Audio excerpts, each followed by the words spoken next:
Hello everyone, I'm Andra from SMA N27 Jakarta. As the first speaker of the affirmative team under the motion, this house would criminalize individuals and organizations who do not recycle. And our theme line is that we strongly agree to the motion. And now let me start my speech by providing the definition of the motion. First, I want to give you my point of view of the definition of this motion. From the Oxford Dictionary, recycle means convert waste into reusable material. So for instance, when you turn a plastic bottle into a flower pot, that can be called recycling. Another example that some people now started to do is to turn waste paper into a paper pulp and dry it until it becomes a new paper. Also be called as recycling.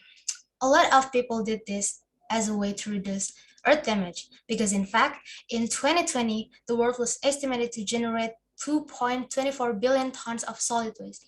Let's also not forget on how many corporations still throw their waste disposal improperly and can get away with that. This waste issue we have already caused a lot of other issues. For example, climate change and air pollution. Waste contaminates the land on which we grow food and provides water for us and animals. Waste in the marine life kills fish.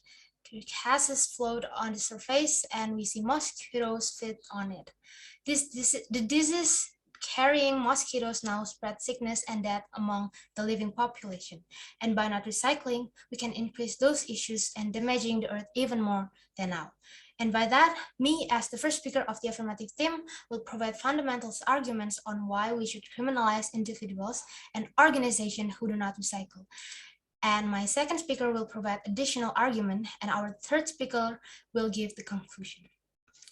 First, I may already direct you to this first argument from the definition I had provided.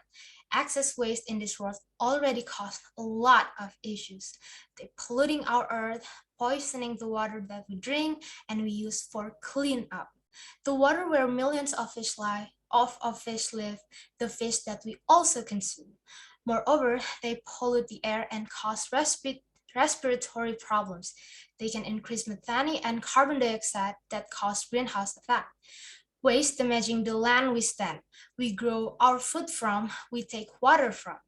40% of the Earth's land surface and are home to more than 2 billion people suffer from water scarcity. And by letting our waste increase, we also increase those numbers. We have to stop this cause of earth damage. Second, besides polluting Earth, this excess waste also directly damaging the population by becoming the source of a lot of disease. They can develop diseases such as asthma, birth defects, cancer, cardiovascular disease, childhood cancer, COPD, infectious disease, low birth weight, and preterm delivery. And there are still a lot of diseases that waste can affect that can be carried with things like mosquitoes. People who live near the garbage dump usually suffer from this disease. And in general, those people have economic issues, so they can afford proper medical treatment. It means that they can do anything to live better, and we don't give them a choice. And if this excess waste continue, the amount of people that suffer from those things can develop even larger. Third, the EPA estimates that 75% of the American waste stream is recyclable, but we only recycle about 30% of it, and that's only in the United States. Can you imagine how many waste in the world we can reduce by recycling?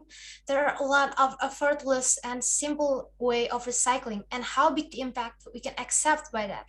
We can recycle wrapping paper, envelopes, birthday cards, and phone books. All sorts of cardboard can be recycled too, even toilet and paper towel tubes.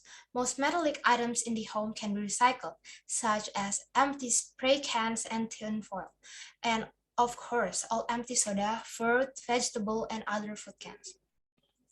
And last, there are more or less than 7.6 billion tons of industrial waste produced every year.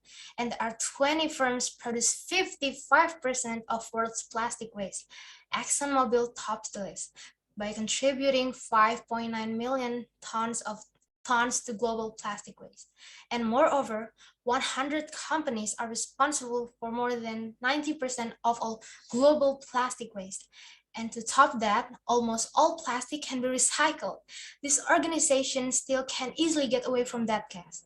The law still looks like it's on their side, even though our Earth and billions of people on this planet are suffering from that. And there are still many individuals who add to this burden by not doing recycle, even though, as I said, there are a lot of effortless ways to recycling. Every day, there are 1.3 billion plastic bottles are produced, and the world produces 30 million tons of paper every year. If all of them goes into the dump, can you imagine how it is the same as destroying the place we live?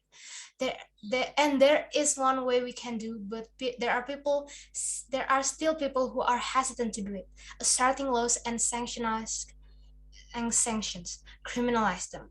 Imagine how companies whose main goal is to make as much money as possible could be harmed by this law. How many individuals who never think about their waste become compliant to dispose of waste properly. And from that argument, we as the affirmative team strongly agree to the motion. Thank you.